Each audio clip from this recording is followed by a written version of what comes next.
Thank You, Ma'am, by Langston Hughes.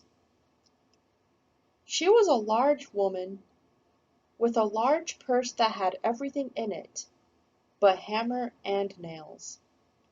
It had a long strap, and she carried it slung across her shoulder.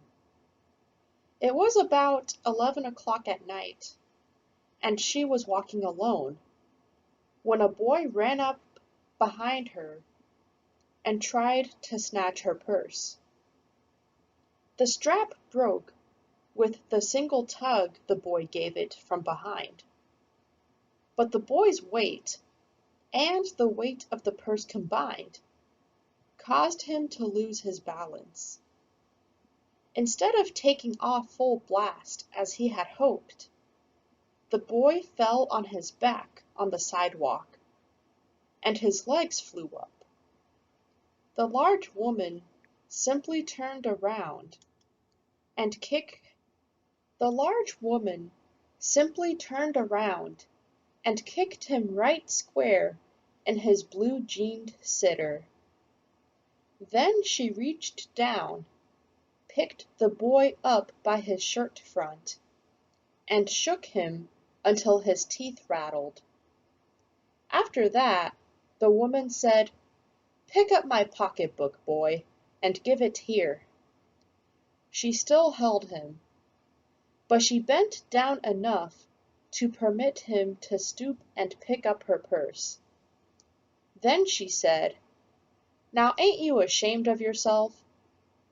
Firmly gripped by his shirt front, the boy said, "Yes'm." The woman said, "What did you want to do it for?" The boy said, "I didn't aim to." She said, "You a lie."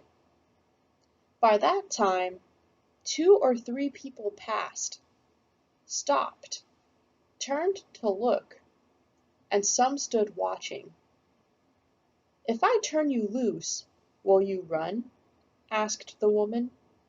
"Yes'm," said the boy. "Then I won't turn you loose," said the woman. She did not release him. "Lady, I'm sorry," whispered the boy. Hum. Your face is dirty. I got a great mind to wash your face for you." "Ain't you got nobody home to tell you to wash your face?" "No'm," said the boy. "Then it will get washed this evening," said the large woman, starting up the street, dragging the frightened boy behind her. He looked as if he were 14 or 15, frail and willow-wild, in tennis shoes and blue jeans. The woman said, "You ought to be my son. I would teach you right from wrong. Least I can do right now is to wash your face. Are you hungry?" "No'm," said the being dragged boy. "I just want you to turn me loose." "Was I bothering you when I turned that corner?" asked the woman. "No'm." "But you put yourself in contact with me," said the woman.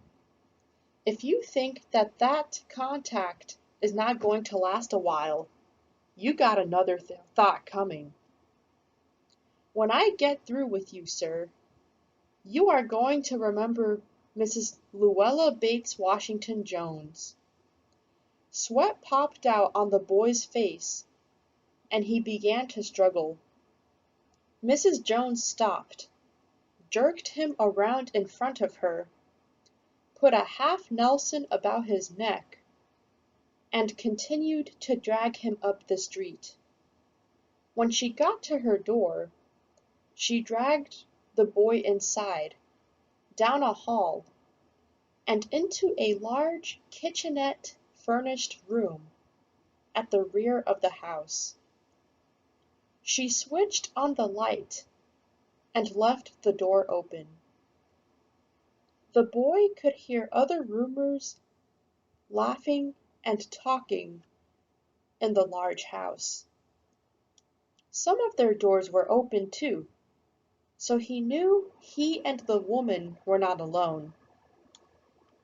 The woman still had him by the neck in the middle of her room. She said, "What is your name?" "Roger," answered the boy. "Then, Roger, you go to that sink and wash your face," said the woman, whereupon she turned him loose at last. Roger looked at the door, looked at the woman, looked at the door, and went to the sink. "Let the water run until it gets warm," she said. "Here's a clean towel." "You going to take me to jail?" asked the boy, bending over the sink. "Not with that face. I would not take you nowhere," said the woman.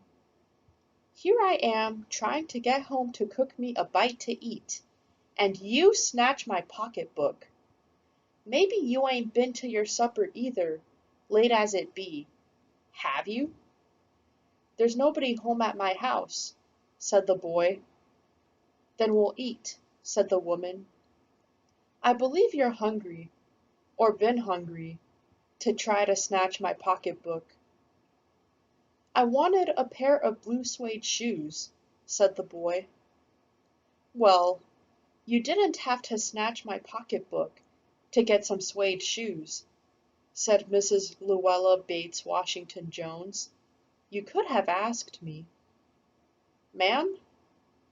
The water dripping from his face, the boy looked at her. There was a long pause, a very long pause. After he had dried his face, and not knowing what else to do, dried it again, the boy turned around, wondering what next. The door was open. He could make a dash for it down the hall. He could run, run, run, run, run. The woman was sitting on the daybed. After a while, she said, "I were young once, and I wanted things I could not get." There was another long pause. The boy's mouth opened. Then he frowned, but not knowing he frowned. The woman said, hum, you thought I was going to say but, didn't you? You thought I was going to say, but I didn't snatch people's pocketbooks. Well, I wasn't going to say that." Pause. Silence. "I have done things too, which I would not tell you, son. Neither tell God if he didn't already know. So you set down while I fix us something to eat. You might run that comb through your hair so you will look presentable." In another corner of the room, behind a screen, was a gas plate and an ice box. Mrs. Jones got up and went behind the screen. The woman did not watch the boy to see if he was going to run now, nor did she watch her purse, which she left behind her on the daybed.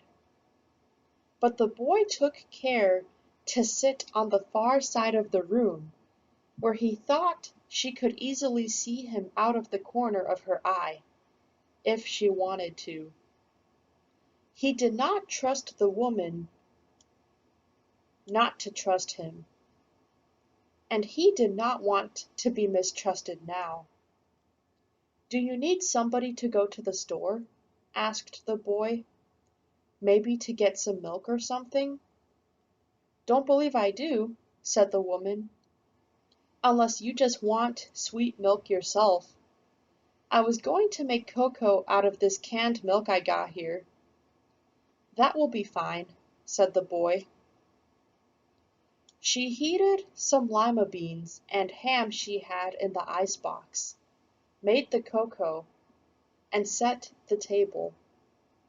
The woman did not ask the boy anything about where he lived, or his folks, or anything else that would embarrass him. Instead, as they ate, She told him about her job in a hotel beauty shop that stayed open late, what the work was like, and how all kinds of women came in and out, blondes, redheads, and brunettes. Then she cut him a half of her 10 cents. Eat some more, son, she said. When they were finished eating, she got up and said, "Now here, take this $10 and buy yourself some blue suede shoes. And next time, do not make the mistake of latching onto my pocketbook, nor nobody else's, because shoes come by devilish like that will burn your feet. I got to get my rest now, but from here on in, son, I hope you will behave yourself." She led him down the hall to the front door and opened it. "Good night. Behave yourself, boy," she said, looking out into the street. The boy wanted to say something other than "Thank you, ma'am," to Mrs. Luella Bates Washington Jones, but although his lips moved, he couldn't even say that as he turned at the foot of the barren stoop and looked up at the large woman in the door. Then she shut the door.